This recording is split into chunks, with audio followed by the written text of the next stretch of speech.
जय श्री कृष्णा, जय श्री हरि। आप सभी भक्तों का अपने चैनल पुण्य धर्म में स्वागत है। आज हम सब सुनेंगे भाद्रपद मास के शुक्ल पक्ष की परिवर्तनीय एकादशी की व्रत कथा। इस व्रत का पालन करने से पापों का नाश होता है और पुण्य की प्राप्ति होती है। भगवान विष्णु भक्तों पर विशेष कृपा करते हैं। आप सभी को परिवर्तनीय एकादशी की हार्दिक शुभकामनाएं। भगवान विष्णु आप सभी की मनोकामनाएं पूर्ण करें। चलिए लक्ष्मी नारायण का ध्यान करते हुए हम सब इस कथा को सुनते हैं। पौराणिक कथा के अनुसार एक बार युधिष्ठिर ने कहा, हे भगवान, आपने भाद्रपद कृष्ण पक्ष की एकादशी अर्थात अजा एकादशी का सविस्तार वर्णन सुनाया। अब आप कृपा करके मुझे भाद्रपद शुक्ल एकादशी का क्या नाम है, इसकी विधि तथा इसका महात्म्य कहिए। भगवान श्री कृष्ण ने कहा, हे युधिष्ठिर, भाद्रपद माह के शुक्ल पक्ष की एकादशी को परिवर्तनीय एकादशी कहते हैं। इस एकादशी से संबंधित जो कथा प्रचलित है उसे मैं तुम्हें सुनाता हूँ। श्रद्धा पूर्वक श्रवण करो। त्रेता युग में दैत्यराज बलि हुए थे, जो विष्णु भक्त भगवान प्रहलाद के पौत्र थे।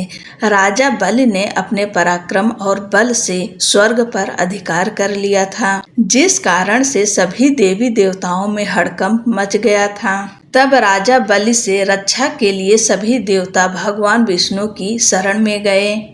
भगवान विष्णु ने सभी देवी देवताओं की रक्षा का वचन देते हुए कहा कि मैं देव माता अदिति के यहाँ वामन देव के रूप में जन्म लूंगा। एक बार की बात है, राजा बलि नर्मदा नदी के किनारे यज्ञ कर रहे थे।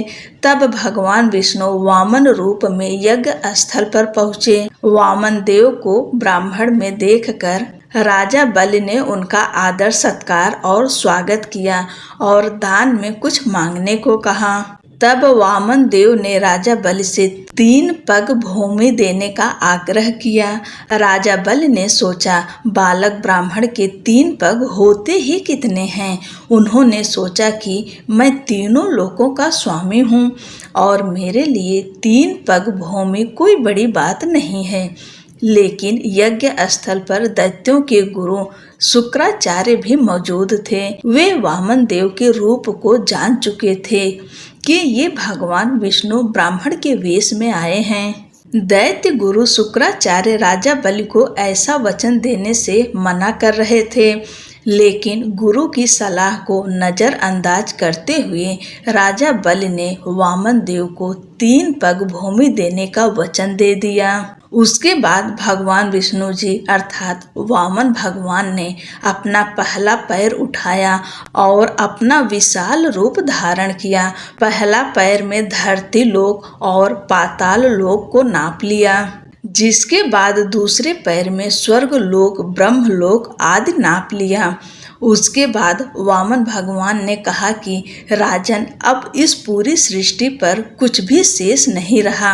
मैं 2 पग में पूरी सृष्टि को नाप लिया। अब तुम बताओ, वचन के अनुसार तीसरा पग कहाँ पर रखें, जिससे मेरा वचन पूरा हो सके।